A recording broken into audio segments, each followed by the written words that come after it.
This video was made possible by Brilliant, a math and science problem-solving website that makes learning fun and rewarding.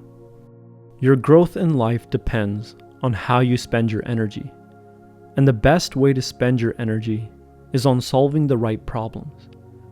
But which problems are the right ones to solve? I can't stress how important, how critical this question is. How do you know which problems to work on? The obvious answer is the ones that cost you a little bit of energy to solve, but give you the most rewards. And so naturally, the worst way to spend your energy is on solving problems that cost you a lot of energy to solve, but give you the least rewards. But this answer is naive, because it depends on calculating the cost and reward of any individual problem. And if you think about it deeply enough, due to the interconnected complexities of the world, you'll realize that's pretty much impossible to do. Lucky for us, the problem of problems is actually much easier to solve than you might think.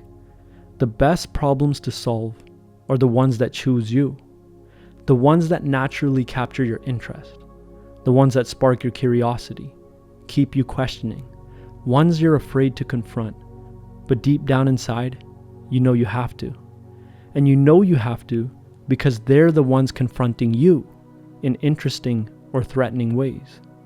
It's been my experience in life that once a problem chooses you, it never lets go. It doesn't go away on its own. It demands a response. And you really only have two ways of responding: voluntarily confront it or defend yourself from it. And as Nietzsche said in his autobiography, in the long run, self-defense is one of the worst ways to spend your energy. And why is self-defense one of the worst ways to spend your energy? Imagine that you're living in the wild, and you live in a place surrounded by lots of wolves. And whenever you cook your food, the wolves try and steal it. And to stop them from eating your food, you constantly have to scare them away with a spear. And while you're scaring one wolf away, another sneaks up from behind you and steals some of your food. So now you have to scare him away. So much of your energy is wasted on the simple act of self-protection. And if you're in a place where most of your energy is spent on self-protection, the best outcome you can hope for is to simply keep what you have, because most of your energy is spent on protecting what you have rather than growing it. But because you can't protect yourself perfectly, in all likelihood, you'll end up even more impoverished over time. And as the number of wolves increase and multiply, you'll spend more and more of your energy simply trying to keep them away. And as a result, you'll slowly become more and more impoverished over time. And eventually, you yourself will be the meal. And these days, we spend more time on psychological self-defense rather than physical. But the end result is the same: a giant waste of energy. The main way we defend ourselves psychologically is through the construction of false identities. And you might be thinking, I don't have any false identities. I'm always myself.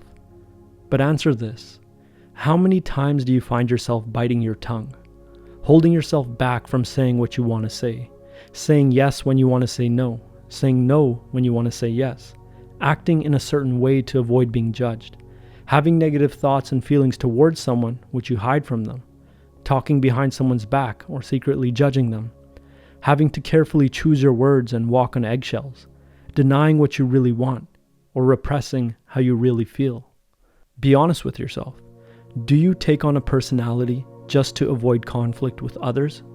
If the answer is yes, then you're engaged in an act of psychological self-defense. You have one or many false identities. And I know what some of you are thinking. My false identity is a strength. It helps me defend myself and survive. In the short term, yes, but you can only be on defense for so long. The wolves are here, and you can only defend yourself from them for so long before you exhaust all of your energy.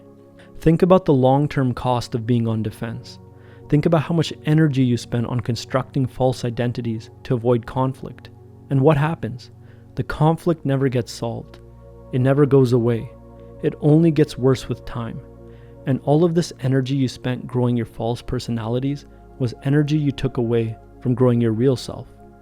And the more time you spend creating and maintaining false identities, the more weak and impoverished the real you will become. You'll become hollow inside.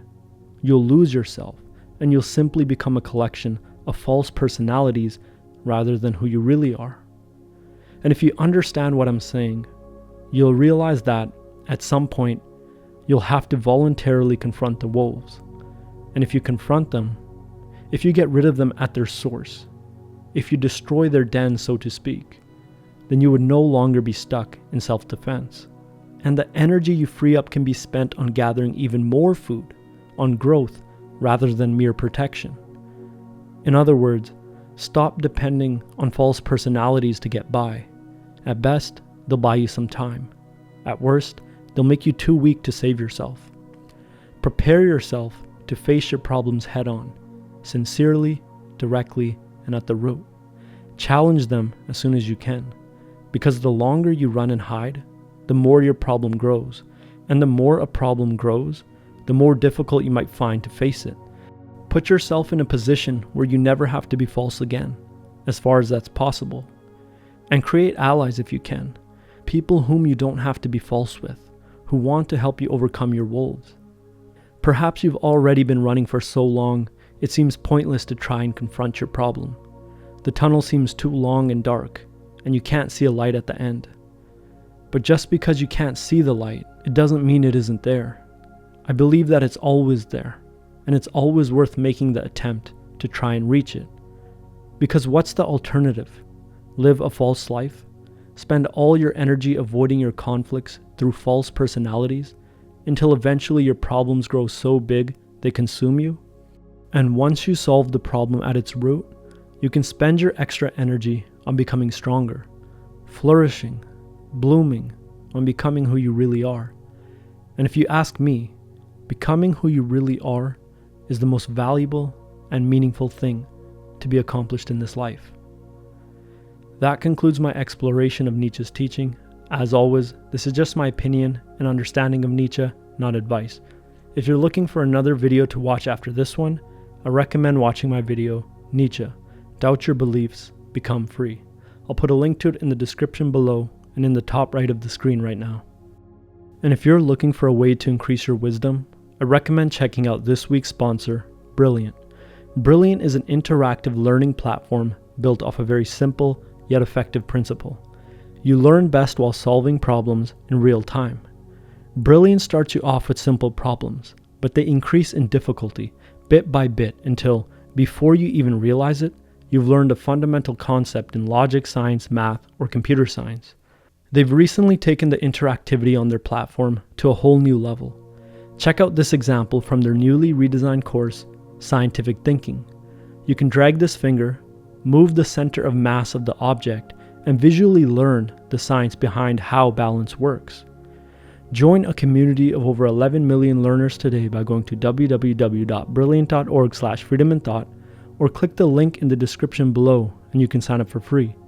As a bonus for those who are ready to push themselves further, the first 200 people will be hooked up with 20% off the annual subscription. As always, thanks for watching, and I'll see you next time.